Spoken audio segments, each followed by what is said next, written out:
అందరికీ వందనాలండి. అందరూ బాగున్నారనుకుంటున్నాను.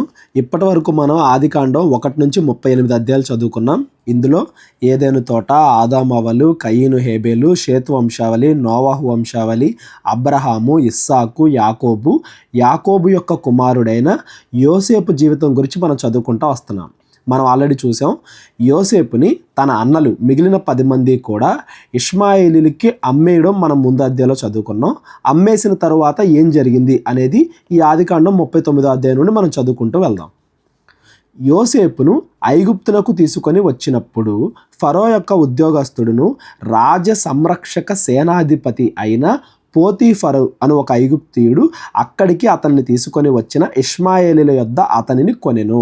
ఎవరైతే ఇష్మాయేలీలు యోసేపుని వాళ్ళ అన్నల దగ్గర నుండి కొన్నారో వాళ్ళు రాజ సంరక్షక సేనాధిపతి అనే పోతీఫరు అనే ఉద్యోగస్తుడికి అమ్మేశారు. ఈ పోతీఫరు అనే వ్యక్తి ఫరో దగ్గర ముఖ్యమైన సైనికులు ఉంటారు కదా, వాళ్ళందరికీ కూడా అధిపతి. ఇప్పుడు అతని దగ్గరికి యోసేపు వచ్చి చేరాడు. యెహోవా యోసేపునకు తోడై ఉండెను గనుక అతడు వర్ధిల్లుచు తన యజమానుడగు ఆ ఐగుప్తీని ఇంట ఉండెను. మనం వర్ధిల్లాలి అంటే మనకి ఎవరి తోడు ఉండాలి? దేవుని యొక్క తోడు ఉండాలి. తన అన్నదమ్ములు, తన సొంత అనుకున్న వాళ్ళు అందరూ కూడా వదిలేసిన దేవుడు తోడు ఉండడం వల్ల యోసేపు వర్ధిల్లుతూ ఉన్నాడు అనేది ఇక్కడ మనకు కనబడుతుంది. యెహోవా అతనికి తోడై ఉండెను, అతడు చేసినదంతయు అతని చేతిలో యెహోవా సఫలము చేసినని అతని యజమానుడు చూచినప్పుడు. 2 సార్లు చెప్పాడు చూడండి. ఇప్పటికి యెహోవా యోసేపునకు తోడై ఉన్నాడు, యెహోవా అతనికి తోడై ఉన్నాడు. అంటే యాకోబు యొక్క మిగిలిన పిల్లలందరూ కూడా ఎలా పాపంలో పడిపోయారో మనం చూసాం. యోసేపు దేవుడి ఇష్టానుసారంగా బ్రతుకుతున్నాడు అనేది ఈ మాటల వల్ల మనకి అర్థం అవ్వాలి. యోసేపు మీద అతని కటాక్షము కలిగెను గనుక అతని యొద్ద పరిచర్య చేయువాడు ఆయను. మరియు అతడు తన ఇంటి మీద విచారణకర్తగా అతన్ని నియమించి తనకు కలిగినదంతయు అతని చేతికి అప్పగించెను. దేవుడి యొక్క తోడు యోసేపుపై ఉంది అని అతని యజమాని గుర్తించాడు. ఎలా గుర్తించాడు? యోసేపు ఏ పని చేసినా కరెక్ట్గా చేయడం, యోసేపుకి ఏదన్నా పని అప్పగిస్తే అది వర్ధిల్లడం, వీటన్నిటిని బట్టి గుర్తించాడు. ఇక్కడ చూడండి, మెల్లగా పరిచర్య చేసేవాడు అయ్యాడు. అంటే కొద్దిగా అప్గ్రేడ్ అయ్యాడు. దాసి నుండి, బానిసత్వం నుండి కొద్దిగా పనివాడయ్యాడు. పనివాడి మీద నుండి విచారణకర్త, అంటే పనివాళ్ల మీదకే అధికారం చలాయించే వ్యక్తిలాగా అప్గ్రేడ్. అంటే దేవుడు ఎప్పుడు కూడా యోసేపుకి తోడున్నాడు అని దాని అర్థం. ఎందుకు తోడున్నాడు? అది మన క్రియలను బట్టి ఉంటుంది, మన మనసును బట్టి, మన హృదయాన్ని బట్టి దేవుడు మనకి తోడుంటాడా లేదా అనేది మనకు అర్థం అవుద్ది. యాకోబు యొక్క మిగిలిన కుమారులకి ఎందుకు తోడుగా లేడు? యోసేపుకే ఎందుకు తోడుగా ఉన్నాడు అంటే యోసేపు యొక్క హృదయం అలాంటిది. ఇంకా చదువుకుంటూ అతడు తన ఇంటి మీదను తనకు కలిగిన దాని అంతటి మీదను అతనిని విచారణకర్తగా నియమించిన కాలము మొదలుకొని యెహోవా యోసేపు నిమిత్తము ఆ ఐగుప్తీని ఇంటిని ఆశీర్వదించాను. ఇలాంటివే మనం చూసాం కదా. దేవుడికి ఇష్టమైన వ్యక్తులు ఉన్న చోట దేవుడు ఆ ఊరిని, ఆ యొక్క ప్రాంతాన్ని కూడా ఆశీర్వదిస్తాడు అని ఇక్కడ యోసేపును బట్టి ఆ పోతీఫర్ యొక్క కుటుంబాన్ని కూడా దేవుడు ఆశీర్వదించాడు. అంతకుముందు ఓన్లీ ఇంటి మీద పరిచారకుడిగా ఉండేవాడు. ఇప్పుడు ఇంటి మీద తనకు కలిగిన సమస్తము, తనకు కలిగిన ఆస్తి మొత్తం మీద కూడా యోసేపుని విచారణకర్తగా నియమించాడు. అంటే యోసేపును పూర్తిగా నమ్మాడు అని దాని అర్థం. యెహోవా ఆశీర్వాదము ఇంటిలోనేమి పొలములోనేమి అతను కలిగిన సమస్తము మీద ఉండెను. అంటే బాగా అభివృద్ధి చెందాడు. అతడు తనకు కలిగినదంతయు యోసేపు చేతికి అప్పగించి తాను ఆహారము తినుట తప్ప తనకు ఏమి ఉన్నదో ఏమి లేదో విచారించిన వాడు కాదు. దేవుడి మీద ఆధారపడితే జీవితం ఎలా ఉంటుంది అనేదానికి ఇదొక మంచి ఉదాహరణ అండి. అసలు ఆస్తి ఎంత ఉంది, ఏమేమి ఉన్నాయి, ఏమేమి లేవు, ఎవరు కరెక్ట్గా చేస్తున్నారు, ఎవరన్నా మధ్యలో దొంగలిస్తున్నారా, ఇలాంటి భయాలేమీ లేకుండా యోసేపును అంతగా నమ్మాడు. అంటే దేవుడు యోసేపుని ఎంతగా ఆశీర్వదించాడు, యోసేపు మీద ఆ పోతీఫర్కి ఎంత నమ్మకాన్ని కలిగించాడు అనేది కూడా మనం గుర్తుపెట్టుకోవాలి. ఇవాళ మనం ఏదైనా పని చేసినప్పుడు కూడా ఆ పనిలో మనం అంత నమ్మకత్వాన్ని చూపించాలి. దేవుడు మనకి తోడై ఉంటేనే అది సాధ్యపడిద్ది అనేది కూడా మీరు అందరూ కూడా గుర్తుపెట్టుకోండి. యోసేపు రూపవంతుడును సుందరుడై ఉండెను. అటు తర్వాత అతని యజమానుని భార్య యోసేపు మీద కన్ను వేసి తనతో శయనించుమని చెప్పాను. ఇక్కడ దేవుడు కన్ను వేసి అన్న పదం వాడాడు అంటే దేనికైనా కానీ స్టార్టింగ్ ఎక్కడ ఉంటుంది అనేది మనకు అర్థం అవ్వాలి. మొదటగా నేత్రాశ దగ్గర ఉంటుంది. ఈ వ్యభిచారానికి సంబంధించిన అన్నింటికీ కూడా స్టార్టింగ్ పాయింట్. మన కళ్ళని మనం కరెక్ట్గా కంట్రోల్ చేసుకోగలిగితే ఈ వ్యభిచారం అనే దాని నుండి మనం తప్పించుకోగలం అని దేవుడు ఇక్కడ డైరెక్ట్గా చెప్తున్నాడు. మనుషులకి కష్టాలు ఎందుకు వస్తున్నాయి అనే దానికి ఈ యోసేపు జీవితం అనేది ఒక ఉదాహరణ. దేవుడు మన విశ్వాసాన్ని పరీక్షించడానికి, మనకి ఏదైనా నేర్పించడానికి, మనల్ని విశ్వాసంలో అభివృద్ధి చేయడానికి మన దగ్గరికి అనేక రకాలైన పరిస్థితులు తీసుకొస్తూ ఉంటాడు. కష్టాలు అని కూడా మనం అనుకోవచ్చు వాటిని. అలాంటి సమయంలో మనం ఎలా ఉండాలి, ఇక్కడ యోసేపు చెప్తున్నాడు చూడండి ఎలా ఉండాలో.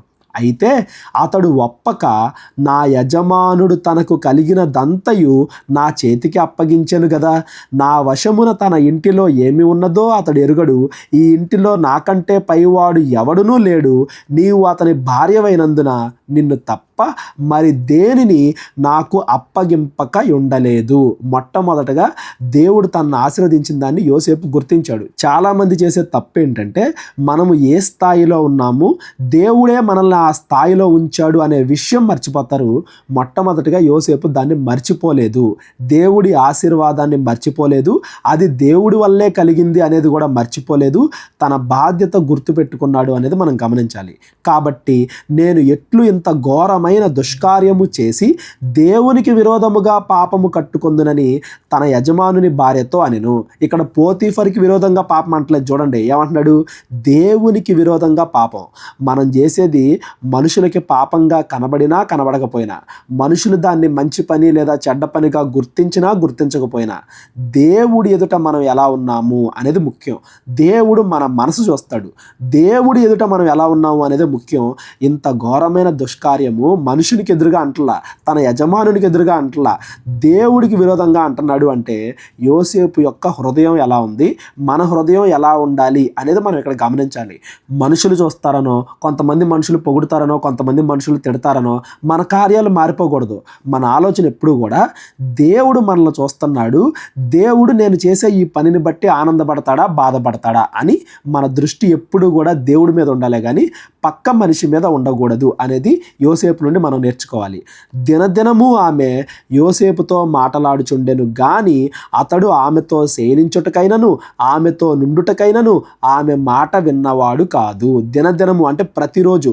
ఇప్పుడు ఒకరోజు మనం వద్దనొచ్చు, రెండో రోజు కొంచెం దగ్గర అవ్వచ్చు, మూడో రోజుకి ఇంకొంచెం దగ్గర అవ్వచ్చు. యువత అలాగే కదా, పాపంలో పడిపోతూ ఉంటారు. కొద్ది కొద్దిగా అపవాది పాపంలో పడేస్తుంది, ఒక్కసారిగా నెట్టివేయదు. అలా దినదినము ఆమె ప్రయత్నించినా కానీ యోసేపు ఆమెకి దూరంగా ఎలా వెళ్తున్నాడు? ఆమె మాట్లాడాలని ప్రయత్నిస్తున్న ఆమెతో శయనించుటకైనను ఆమెతో ఉండుటకైనను ఆమె మాట విన్నవాడు కాదు. యోసేపు గుర్తించాడు దాన్ని. పాపానికి దగ్గరగా వెళ్ళి మనం దానికి దూరంగా ఉండడం అనేది అవదు. నేను నా పర్సనల్ ఎక్స్పీరియన్స్తో కూడా చెప్తున్నాను. మనం ఒక పాపానికి దగ్గరగా వెళ్ళి నేను అది చెయ్యకుండా ఉంటాను అనేది అవదు. దేవుడు ఏమంటాడంటే యవనెచ్చల నుండి దూరముగా పారిపోమ్ము అంటాడు. ఎందుకు? దగ్గర ఉంటే మనం పాపంలో పడిపోయే అవకాశాలే ఎక్కువ. నన్ను నేను కంట్రోల్ చేసుకోగలను, నేను గొప్పవాడిని అని మన గురించి మనం అనుకోకూడదు. ఆమె దగ్గర ఉండడానికి, ఆమెతో మాట్లాడడానికి కూడా యోసేపు ఎందుకు ఇంట్రెస్ట్ చూపించట్లేదు అంటే అది మనల్ని పాపంలో పడవేయడానికి మొదటి గుర్తు. నేను ఫోన్ మాట్లాడతానండి, బాగానే ఉంటానండి, నేను అప్పుడప్పుడు కలుస్తానండి, చాటింగ్ చేస్తానండి, కానీ బాగానే ఉంటానండి అని యవనస్తులు అనుకోకూడదు. మనం పాపంలో పడిపోవడానికి అది మొట్టమొదటి సూచన. అది కూడా మనం రాకుండా ముందుగా నేత్రాశ దగ్గర మనం కంట్రోల్ చేయాలి. అలా కొద్దిగా మనం దగ్గర అవ్వకుండా ఎప్పుడు దూరంగానే ఉండాలి. అలా మనం పాపం నుండి దూరంగా ఉంటాము. యవనస్తులు యవనెచ్చల నుండి ఎలా దూరంగా ఉండాలి అనేది ఈ యోసేపు యొక్క జీవితాన్ని చూసి మనం నేర్చుకోవాలి. ఇవాళ యవనస్తులందరికీ కూడా ఈ యోసేపు జీవితం అనేది ఒక పాఠం. అందరూ కూడా కంపల్సరీగా గుర్తుపెట్టుకోవాలి. అట్లుండగా ఒకనాడు అతడు తన పని మీద ఇంటి లోపలికి వెళ్ళినప్పుడు ఇంటి మనుషులలో ఎవరునూ అక్కడ లేరు. అప్పుడు ఆమె అతని వస్త్రము పట్టుకొని తనతో శయనింపమని చెప్పగా, ఎప్పుడు కూడా రహస్యంగా జరుగుతాయి తప్పులన్నీ కూడా. ఆల్రెడీ నేను చెప్పాను కదా, రహస్యము. ఇది అందరికీ తెలిస్తే ఏమనుకుంటారో అని మనం అనుకుంటున్నాము అంటే అది 90% తప్పు అనేది మీరు గుర్తుపెట్టుకోండి. రహస్యముగా ఉంటుంది ఎప్పుడు కూడా పాపం. ఎందుకంటే బహిరంగంగా చెబితే అందరూ మనల్ని వద్దంటారేమో అన్న భయం. రహస్యముగా ఉన్న చోట అతను పట్టుకుందంట. ఈ చాటింగ్ నా పేరెంట్స్కి తెలిస్తే, వేరే వాళ్ళకి తెలిస్తే ఏమనుకుంటారో, నేను ఇలా మాట్లాడుతున్నానని తెలిస్తే వాళ్ళకి తెలిస్తే, వీళ్ళకి తెలిస్తే ఏమవుద్దో, నేను ప్రేమించానని వాళ్ళకి తెలిస్తే ఏమవుద్దో, వీళ్ళకి తెలిస్తే ఏమవుద్దో, అవన్నీ కూడా మనం ఆలోచిస్తున్నాము అంటే అది కంపల్సరీ తప్పు. రహస్యముగా చేసే తప్పు అనేది మీరు గుర్తుపెట్టుకోండి. శయనిద్దామని ట్రై చేస్తే అతడు తన వస్త్రము ఆమె చేతిలో విడిచిపెట్టి తప్పించుకొని బయటకు పారిపోయాను. చాలా క్లియర్గా గమనించాలండి. ఏమంటున్నాడు దేవుడు ఇక్కడ? వస్త్రము ఆమె చేతిలోనే విడిచిపెట్టి, అంటే మరలా తన వస్త్రం తాను తీసుకోవాలి అనేది కూడా లేదు యోసేపుకి. ఉంటే నేను ఇంకా ఎక్కడ పడిపోతానో పాపంలో, ముందు అర్జెంటుగా ఇక్కడ నుండి తప్పించుకోవాలి అనే ఉద్దేశంతో యోసేపు ఆ వస్త్రం ఆమె చేతిలోనే విడిచిపెట్టి, అతడు తన వస్త్రమును ఆమె చేతిలో విడిచి తప్పించుకొని పోవుట ఆమె చూచినప్పుడు. యవనస్తులందరికీ కూడా గొప్ప పాఠం అండి ఇది. రోజు ఇటువంటి సిచ్యువేషన్ మనం చదువుకున్నా కానీ తప్పులేదు. తన ఇంటి మనుషులను పిలిచి, చూడుడి, అతడు మనలను ఎగతాళి చేయుటకు ఒక హెబ్రీయుని మన యొద్దకు తెచ్చి ఉన్నాడు. నాతో శయనింపవలెనని వీడు నా యొద్దకు రాగా నేను పెద్ద కేక వేసి తిని, నేను బిగ్గరగా కేక వేయుట విని అతడు నా దగ్గర తన వస్త్రమును విడిచిపెట్టి తప్పించుకొని బయటకు పారిపోయానని వారితో చెప్పి. ఇలా మోసం చేయాలనుకునే వాళ్ళ దగ్గర ఇలాంటి తెలివితేటలు బాగా ఉంటాయి.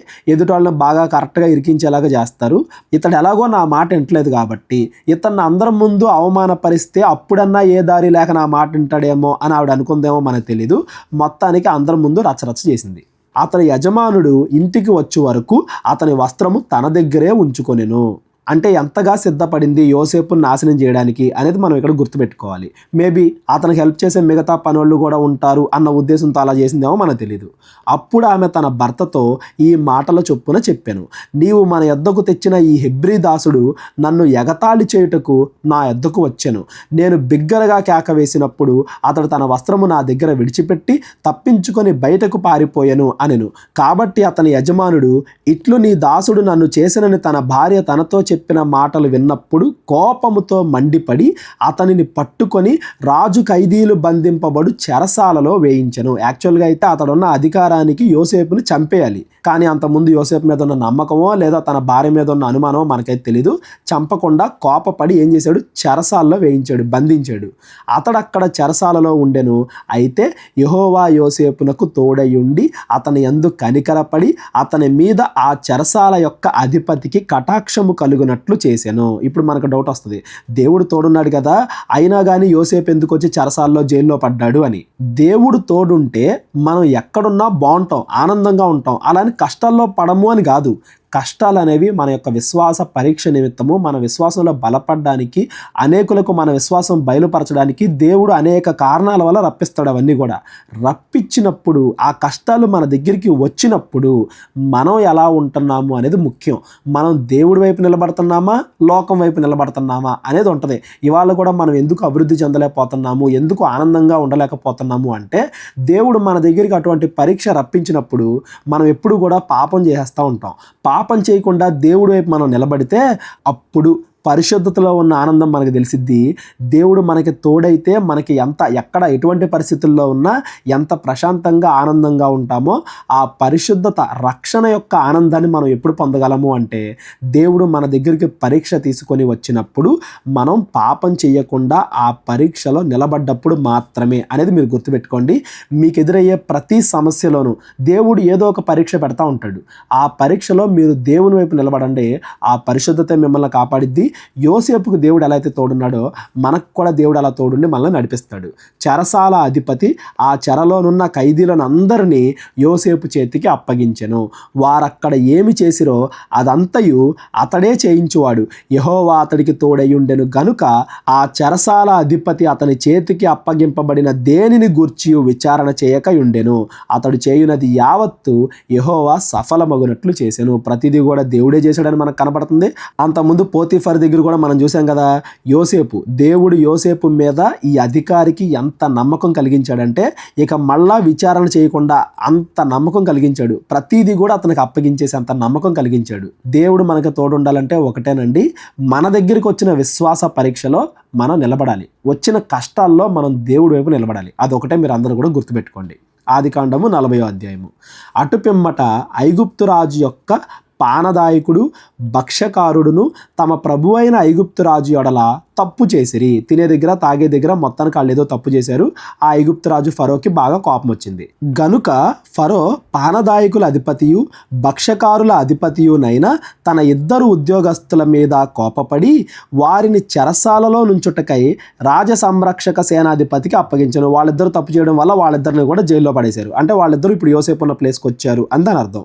అది యోసేపు బంధింపబడిన స్థలము.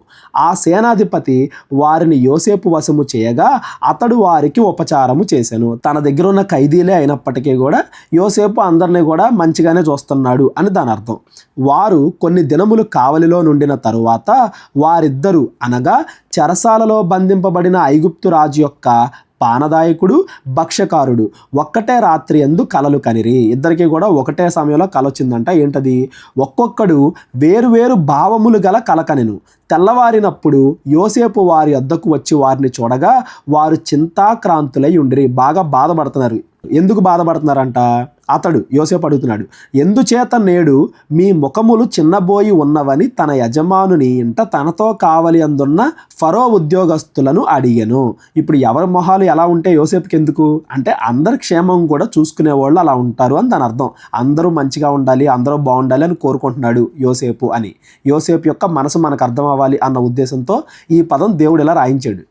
అందుకు వారు, మేము కలలు గంటిమి, వాటి భావము చెప్పగలవారు ఎవరునూ లేరని అతనితోననగా యోసేపు వారిని చూచి, భావములు చెప్పుట దేవుని ఆధీనమే కదా, మీరు దయచేసి ఆ కలలు నాకు వివరించి చెప్పుడి అనెను. చిన్నప్పటి నుంచి యోసేపు కలలుగా అంటున్నాడు. తన అన్నలకు కూడా చెప్పాడు తన కలలు. కానీ ఎప్పుడు కూడా నేను కలలుగా అంటాను, నాకు వాటి భావాలు తెలుసు అని యోసేపుకి గర్వం లేదు. చూడండి, భావములు చెప్పుట దేవుని ఆధీనమే కదా, మనం ఏం చేసినా కానీ అది దేవుడి యొక్క చిత్తమే కదా అనే ఉద్దేశంతో యోసేపు ఉన్నాడు. యోసేపు అంటే దేవుడికి అంత ఇష్టం అంటేనండి, యోసేపు నుండి మనం నేర్చుకోవాల్సిన విషయాలు ఎన్ని ఉన్నాయంటేనండి, బైబిల్లో ఆదికాండంలో ఎవరి గురించే లేనట్లుగా కేవలము ఈ యోసేపు గురించే 10 అధ్యాయాలు చదువుకుంటాం మనం. కేవలం యోసేపు గురించే. అంటే యోసేపులో మనం నేర్చుకోవాల్సిన లక్షణాలు అన్నీ ఉన్నాయి అని దాని అర్థం. అప్పుడు పానదాయకుల అధిపతి యోసేపును చూచి, నా కలలో ఒక ద్రాక్షావల్లి నా ఎదుట ఉండెను. ఆ ద్రాక్షావల్లికి 3 తీగలు ఉండెను. అది చిగురించినట్టు ఉండెను. దాని పువ్వులు వికసించెను. దాని గెలలు పండి ద్రాక్ష ఫలములు ఆయను. మరియు ఫరో గిన్నె నా చేతిలో ఉండెను.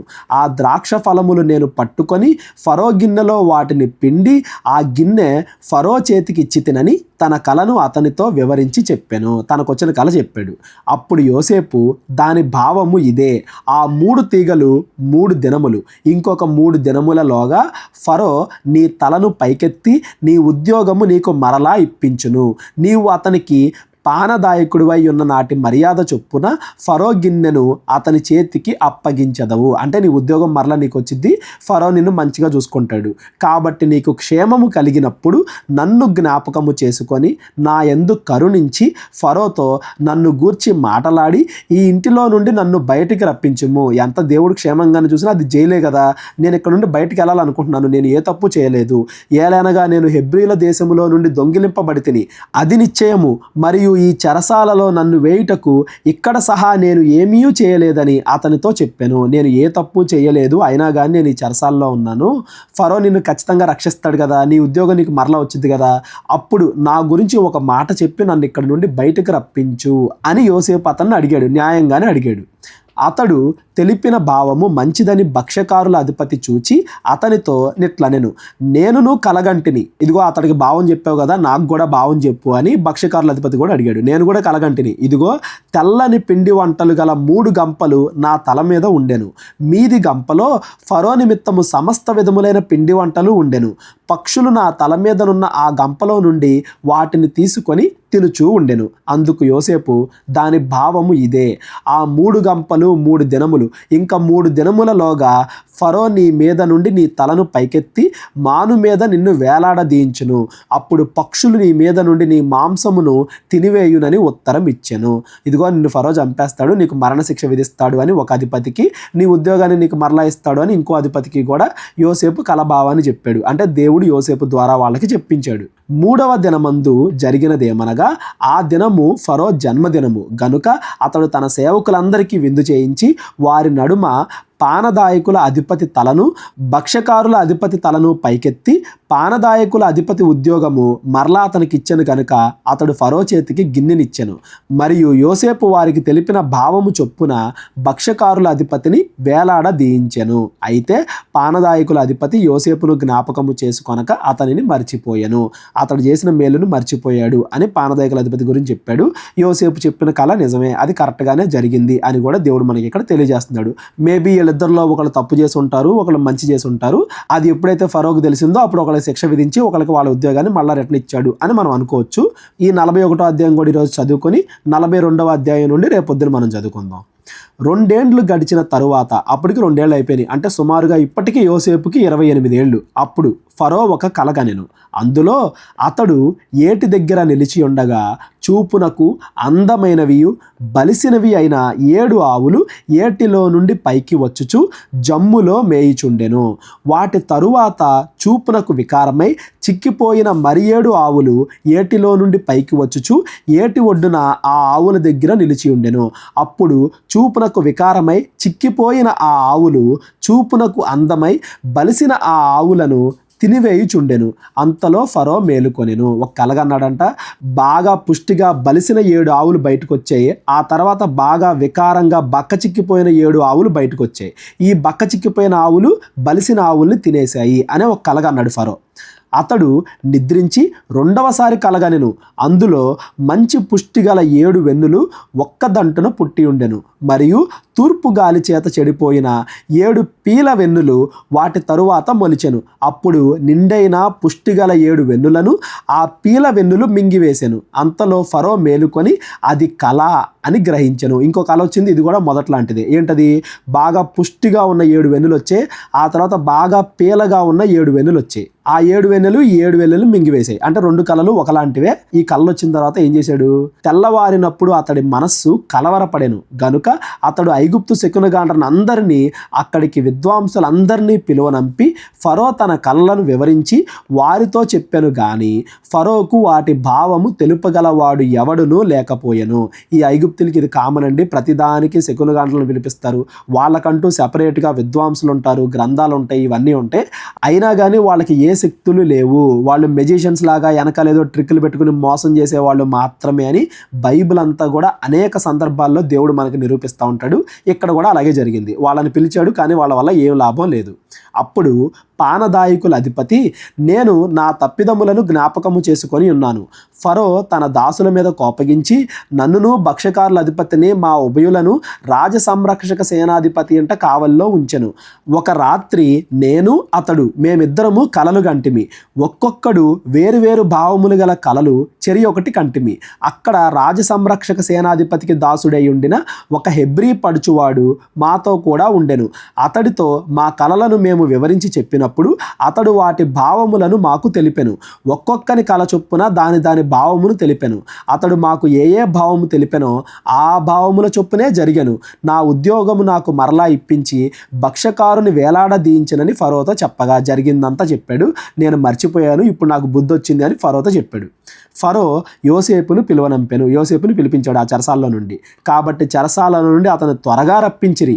అతడు క్షౌరము చేయించుకొని మంచి బట్టలు కట్టుకొని ఫరో ఎదుటకు వచ్చాను. అంటే ఫరో ఎదుటికి తీసుకొస్తున్నారు కదా, ఇప్పుడు చెరసాలలో ఉన్నాడు కదా, కొంచెం నీట్గా రెడీ చేయించి మంచిగా తీసుకొచ్చాడు. ఇదేంటంటే గుర్తు, దేవుడు ఇంకా ఆ యోసేపు జీవితాన్ని మార్చేస్తున్నాడు అంటాను గుర్తు. ఫరో యోసేపుతో, నేను ఒక కలగంటిని, దాని భావమును తెలుపగలవారు ఎవరునూ లేరు. నీవు కలను విన్న ఎడల దాని భావమును తెలుపగలవని నిన్ను గూర్చి వింటినని అతనితో చెప్పినందుకు ఇప్పుడు నేను ఒక కలగన్నాను, నువ్వు నాకు భావం చెప్పు అని యోసేపుతో చెప్పాడు. మళ్ళీ ఇక్కడ యోసేపు ఏమంటున్నాడు చూడండి.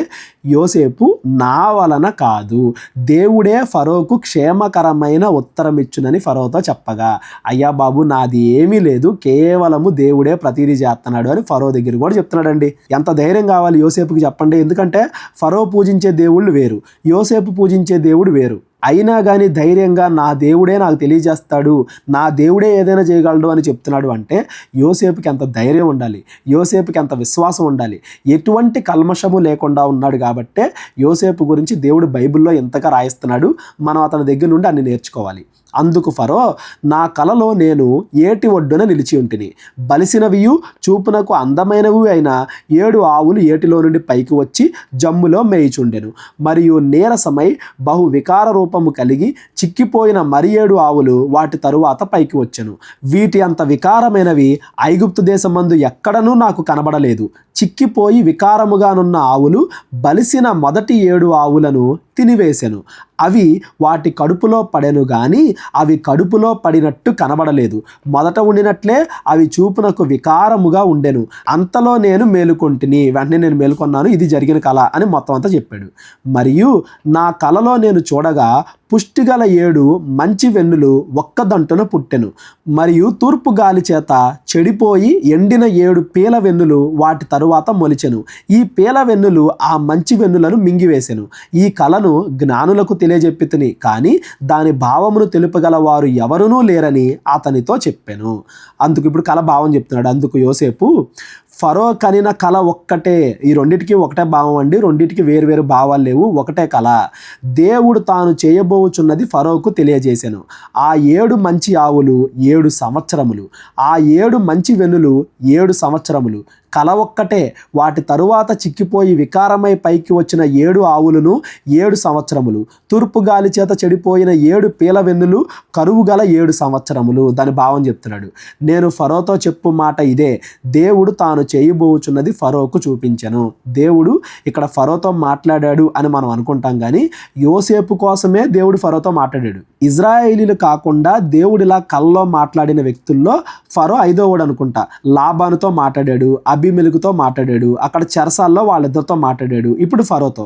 వీళ్ళతో మాత్రమే దేవుడు మాట్లాడుతున్నాడు. ప్రతి చోట కూడా దేవుడి యొక్క చిత్తం నెరవేరాలి అనే ఆశ. ఫరోతో మాట్లాడుతున్నాడు అంటే ఫరో గొప్పోడని కాదు, యోసేపుని ఫరో గొప్ప చేయాలి కాబట్టి ఫరోకి ఆ కళనిచ్చాడు. డైరెక్ట్గా ఆ కళ యోసేపుకి వచ్చింది అనుకోండి, మిగతా వాళ్ళు నమ్మరు. కాబట్టి ఫరోకి దేవుడు ఆ కళిచ్చి దాని భావం యోసేపు ద్వారా చెప్పిస్తున్నాడు.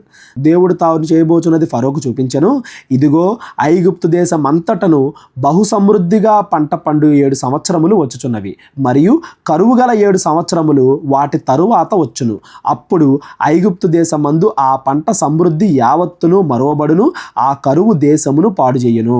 దాని తరువాత కలుగు కరువు చేత దేశమందు ఆ పంట సమృద్ధి తెలియబడకపోవును. ఎంత భారీ కరువు వచ్చిందంటే 7 సంవత్సరాలు, అంత ముందు ఎంత బాగా పంటలు పండాయో కూడా మనం మర్చిపోతాం అని, ఎంత బాగా కరువు వచ్చింది అని చెప్తున్నాడు. ఆ కరువు మిక్కిలి భారముగా ఉండును. ఈ కార్యము దేవుని వలన నిర్ణయింపబడి ఉన్నది, ఇది దేవుడు శీఘ్రముగా జరిగించును. ఇదిగో మీ ఐగుప్తు దేవుళ్ళు ఎన్ని చేసినా కానీ అది జరగక మానదు అని ఖచ్చితంగా చెప్పేశాడు యోసేపు. అందుచేతనే ఆ కళ ఫరోకు రెట్టింపబడెను. అంటే ఇది ఖచ్చితంగా వచ్చిద్దనే ఒకటే కళని 2 సార్లు చూపించాడు నీకు దేవుడు వేరు ఉపమాన రూపాల్లో. కాబట్టి ఫరో వివేక జ్ఞానములు గల ఒక మనుష్యుని చూసుకొని ఐగుప్తు దేశం మీద అతనిని నియమింపవలెను. ఫరో అట్లు చేసి ఈ దేశము పైన అధిపతులను నియమించి సమృద్ధిగా పంట పండు 7 సంవత్సరములలో ఐగుప్తు దేశం అంతటను 5వ భాగము తీసుకొనవలెను. రాబో మంచి సంవత్సరములలో దొరుకు ఆహారమంతయు సమకూర్చి ఆ ధాన్యము ఫరో చేతికి అప్పగించి ఆయా పట్టణములలో ఆహారమునకై భద్రము చేయవలెను. కరువు చేత ఈ దేశము నశించిపోకుండా ఆ ఆహారము ఐగుప్తు దేశములో రాబోవు కరువు సంవత్సరములు 7ంటికి ఈ దేశమందు సంగ్రహముగా నుండునని ఫరోతో చెప్పెను. ఆల్రెడీ ఆ కలల యొక్క భావం చెప్పడం మాత్రమే కాకుండా ఆ కరువు నుండి ఎలా తప్పించుకోవాలో ప్లాన్ కూడా చెప్తున్నాడు యోసేపు. ఇక్కడ యోసేపుకు దేవుడు తోడున్నాడు అని అర్థమైంది ఫరోకి, అలాగే యోసేపు ఎంత తెలివైన వాడు అనేది కూడా ఫరోకి అర్థమైంది. ఎందుకు కరువును ఎలా తప్పించుకోవాలో కూడా ముందే చెప్పేస్తున్నాడు కదా యోసేపు, అందువల్ల అన్నమాట. ఆ మాట ఫరో దృష్టికిని అతని సమస్త సేవకుల దృష్టికిని యుక్తమై ఉండెను గనుక అతడు తన సేవకులను చూచి ఇతని వలె దేవుని ఆత్మగల మనుషులను కనుగొనగలమా అనెను. ఒక అన్యుడు దేవుడి ఆత్మ ఇతనిపై ఉంది అని యోసేపును చూసి మాట్లాడాడు అంటే అది ఎంత గొప్ప సాక్ష్యమో మీరు గమనించండి. నిజంగా దేవుడు చేసే కార్యాలు అలా ఉంటాయి. ఎప్పుడంటే దేవుడు మనకి పరీక్ష పెట్టినప్పుడు, అందులో మన పరిశుద్ధతను మనం నిరూపించుకున్నప్పుడు. అబ్రహాము గురించి ఇవాళ కూడా ఎందుకు మనం అంత గొప్పగా మాట్లాడుకుంటాం? పరీక్ష కలిగినప్పుడు, కష్టం వచ్చినప్పుడు వాళ్ళు దేవునికి ఇష్టమైన పని చేశారే కానీ లోకానుసారమైన పని చేయలేదు. దేవుని ఇష్టానుసారంగా వాళ్ళు నడుచుకున్నారు. కాబట్టి ఇలాంటి మనుషుని చూసి ఇతని వలె దేవుని ఆత్మగల మనుష్యుని కనుగొనగలమా అనెను. ఒక అన్యుడు వేరే దేవతలను పూజించేవాడు ఇలా మాట్లాడుతున్నాడు అంటే అది ఎంత గొప్ప సాక్ష్యమో గుర్తించుకోండి. దేవుడు చేసే అద్భుత కార్యాలు అలా ఉంటాయి. ఎప్పుడంటే మనం మంచిగా ఉన్నప్పుడు, దేవుడు చెప్పినట్లుగా మనం బ్రతికినప్పుడు. యోసేపుకు 12 మంది కుమారులు ఉన్నారు, కానీ యోసేపునే దేవుడు ఎందుకు ఎంచుకున్నాడు అనేదానికి ఈ అధ్యాయాలన్నీ కూడా అతడి పరిశుద్ధతకి, అతడి మనసుకి, అతడి యొక్క దైవ భక్తికి సూచనలు, ఉదాహరణలు. మరియు ఫరో, దేవుడు ఇదంతయు నీకు తెలియపరిచెను గనుక నీవలే వివేక జ్ఞానములు గలవారు ఎవరునూ లేరు, నీవు నా ఇంటికి అధికారివై ఉండవలెను, నా ప్రజలందరూ నీకు విధేయులై యుందురు, సింహాసన విషయములో మాత్రమే నేను నీకంటే పైవాడినై యుందునని యోసేపుతో చెప్పాను. పోతిఫర్ దగ్గర మనం చదువుకున్నాం కదా, నేను తింటాను కూర్చుంటాను అంతే, మిగిలిన పనులన్నీ నీయే అన్నట్టు, ఇదిగో నేను సింహాసనం మీద కూర్చుంటాను అంతే, మిగిలిన ప్రతి దాని మీద నీకు అధికారం ఇస్తున్నాను అని యోసేపును అధికారిగా నియమించాడు. ఒక 17 సంవత్సరాలప్పుడు తన సొంత అన్నల చేత వేరే వాళ్ళకి అమ్మేయబడిన ఒక వ్యక్తి, చంపేద్దాం అనుకున్నారు కానీ అమ్మేశారు డబ్బులు కాశపడి, అమ్మేయబడిన ఒక వ్యక్తి ప్రపంచంలోనే గొప్పవాడు, జస్ట్ సింహాసనంలో కూర్చుంటున్నాడు అంతే ఫరో, అతని తర్వాత గొప్పవాడయ్యేంత స్థాయికి దేవుడు యోసేపుని హెచ్చించాడు అంటే అది కేవలము యోసేపు యొక్క పరిశుద్ధత, దేవుడు అతనికి తోడుంటడం, అంతేగాని మిగతా దేని వల్ల కాదు. మనం ఎన్ని ప్రయత్నాలు చేసినా కానీ మన పరిశుద్ధతే ఫైనల్గా మనల్ని కాపాడిద్ది అనేది మీరు అందరూ కూడా గుర్తుపెట్టుకోండి. మరియు ఫరో, చూడుము ఐగుప్తు దేశం అంతటి మీద నిన్ను నియమించి ఉన్నానని యోసేపుతో చెప్పాను. మరియు ఫరో తన చేతినున్న తన ఉంగరము తీసి యోసేపు చేతిని పెట్టి సన్నపు నార బట్టలు అతనికి తొడిగించి అతని మెడకు బంగారు గొలుసు వేసి తన 2వ రథం మీద అతన్ని ఎక్కించెను. అతను ఉంగరం పెడతామంటే ఇక రాజ్యంలో ఎటువంటి అధికారాలైనా కానీ చేసే శక్తిని ఇవ్వడమేనండి ఉంగరం పెడతామంటే. మొత్తానికి రాజు తర్వాత రాజుని చేశాడు యోసేపుని. అప్పుడు వందనము చేయుడని అతని ముందర జనులు కేకలు వేసిరి, అట్లా ఐగుప్తు దేశం అంతటి మీద అతన్ని నియమించెను. మరియు ఫరో యోసేపుతో, ఫరోను నేనే అయినను నీ సెలవు లేక ఐగుప్తు దేశమందు ఏ మనుష్యుడును తన చేతినైనను కాలునైనను ఎత్తకూడదని చెప్పాను. ఎంత అధికారం ఉందో యోసేపుకి ఈ మాట తెలియజేస్తుంది మనకి. మరియు ఫరో యోసేపునకు జప్నత్పనేహు అని పేరు పెట్టి, ఇజ్రాయేలీల భాష వేరు ఐగుప్తుల భాష వేరు కదా, ఐగుప్తు భాషలో ఏదో పేరు పెట్టాడు ఫరో యోసేపుకి. ఇప్పుడు మీరు గమనించండి, యోసేపు ఒక 10-12 సంవత్సరాలు ఇక్కడ ఉన్నాడు కదా, ఈ మధ్యలో ఐగుప్తు భాష నేర్చుకున్నాడు, పూర్తిగా ఐగుప్తీయుడు అన్నట్టుగా ఒక పేరు పెట్టాడు ఫరో.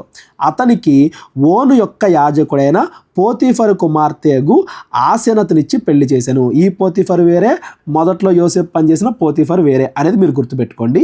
ఆ ఆసెనతు అనే ఒక ఆమెనిచ్చి పెళ్లి చేశాడు, అంటే అత్యంత ధనికమైన గొప్ప ఫ్యామిలీ నుండి కూడా ఒక భార్యను కూడా తీసుకొచ్చాడు. యోసేపు బయలుదేరి ఐగుప్తు దేశం అంతటా సంచరించెను. యోసేపు ఐగుప్తు రాజైన ఫరో ఎదుట నిలిచినప్పుడు 30 సంవత్సరములు గలవాడై ఉండెను, అంటే అప్పటికి 30 సంవత్సరాలు. 17 సంవత్సరాలకు వచ్చాడు ఐగుప్తుకి. ఈ 7 సంవత్సరాలు బాగా పంటలు పండే 7 సంవత్సరాలు స్టార్ట్ అయ్యే టైంకి ఇప్పుడు ఎంత యోసేపుకి 30 సంవత్సరాలు. అప్పుడు యోసేపు ఫరో ఎదుట నుండి వెళ్ళి ఐగుప్తు దేశం అంతటా సంచారము చేశాను. మొత్తం ఐగుప్తు దేశం మొత్తాన్ని ఏలటం మొదలుపెట్టాడు. సమృద్ధిగా పంట పండిన 7 సంవత్సరములలో భూమి బహువిరిగా పండెను. ఐగుప్తు దేశమందున్న 7 సంవత్సరములు ఆహారమంతయు అతడు సమకూర్చి ఆయా పట్టణములలో దానిని నిల్వ చేశాను. ఏ పట్టణము చుట్టూ నుండి పొలము యొక్క ధాన్యము ఆ పట్టణమందే నిల్వ చేశాను. ఇది తెలివి, ఆల్రెడీ ముందే తెలుసు కదా, ఎక్కడ పండింది అక్కడ నిల్వ చేశాడంట నీట్గా. దేవుడి యొక్క జ్ఞానం అనేది, లోక జ్ఞానం కాదులే. యోసేపు సముద్ర ఇసుక వలె అతి విస్తారముగా ధాన్యమును పోగు చేశాను. కొలుచుట అసాధ్యమాయను గనుక కొలుచుట మానివేశాను. అసలు లెక్కేయడం మానేశారంట, అంత దాచారంట. లెక్కేయడం మానేసేంత అంటే తర్వాత వచ్చే కరువు కూడా అంత దారుణంగా ఉంటుంది కదా, ఇక లెక్కలేయడం లేట్ అయినా పర్లేదు, ముందు అర్జెంటుగా ఎంత ఉంటే అంత దాచేయండి అన్నాడంట. కరువు సంవత్సరములు రాకమునుపు యోసేపుకు 2 కుమారులు పుట్టిరి. ఓను యొక్క యాజకుడైన పోతీఫరు కుమార్తెయగు ఆసెనతు అతనికి వారిని కనెను. మొత్తానికి 2 కుమారులు కంది. అప్పుడు యోసేపు, దేవుడు నా సమస్త బాధను నా తండ్రి ఇంటి వారందరినీ నేను మరచిపోవునట్లు చేసినని చెప్పి తన జ్యేష్ఠ కుమారునికి మనష్షే అని పేరు పెట్టెను. ఇప్పుడు దాకా తన కుటుంబం దూరమైంది, తన అన్నలు దూరం అయ్యారు, తన తండ్రి దూరం అయ్యాడు, ఈ బాధల్లో ఉన్నాడు కదా, దేవుడు ఇప్పుడు ఆ బాధలన్నీ తొలగించాడు అంటానికి గుర్తుగా మనష్షే అని పేరు పెట్టాడు. ఈ మనష్షే అనే పేరు కూడా మీరు గుర్తుపెట్టుకోండి, తర్వాత చదివే పుస్తకాల్లో మనకు ఉపయోగపడిద్ది. తరువాత అతడు, నాకు బాధ కలిగినందున దేశమందు దేవుడు నన్ను అభివృద్ధి పొందించనని చెప్పి 2వ వానికి ఎఫ్రాయిము అని పేరు పెట్టాను. జస్ట్ దేవుడు కాపాడమే కాదు, నన్ను అందరికంటే ఎక్కువగా అభివృద్ధి చేస్తున్నాడు అంటానికి గుర్తుగా రెండో కుమారునికి ఎఫ్రాయిము అని పేరు పెట్టాడు.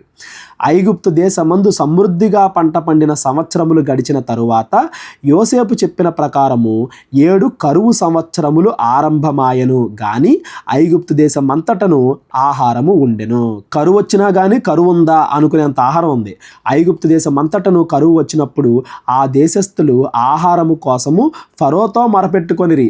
అప్పుడు ఫరో, మీరు యోసేపు వద్దకు వెళ్ళి అతడు మీతో చెప్పినట్లు చేయుడని ఐగుప్తులందరితోనూ చెప్పెను. ఫరోకి ఎంత నమ్మకం ఉందో చూడండి. ఎవరన్నా వచ్చినా కానీ తాను డెసిషన్స్ తీసుకోకుండా ఏది మంచిదో అది యోసేపుకి తెలుసు, వెళ్ళి యోసేపుని అడగండి అంటున్నాడంట.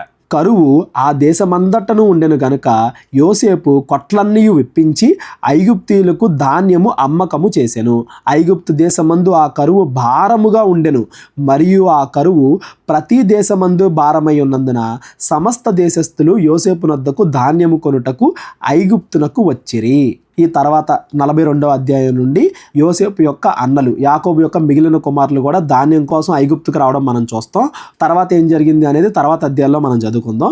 ఈ 39, 40, 41 ఈ 3 అధ్యాయాల్లో మనం గుర్తించాల్సింది ఏంటంటే యోసేపు జీవితాన్ని దేవుడు ఎలా ఆశీర్వదించాడు, ఎందుకు ఆశీర్వదించాడు అంటే యోసేపు తన విశ్వాసాన్ని, పరిశుద్ధతని దేవుడి ఎదుట నిరూపించుకున్నాడు. మనందరి ఎదుట అందరికీ తెలిసేలా చేశాడు. అందువల్ల దేవుడు అతనికి తోడై ఉన్నాడు. దేవుడు ఎప్పుడు కూడా మన హృదయాన్ని చూస్తాడు.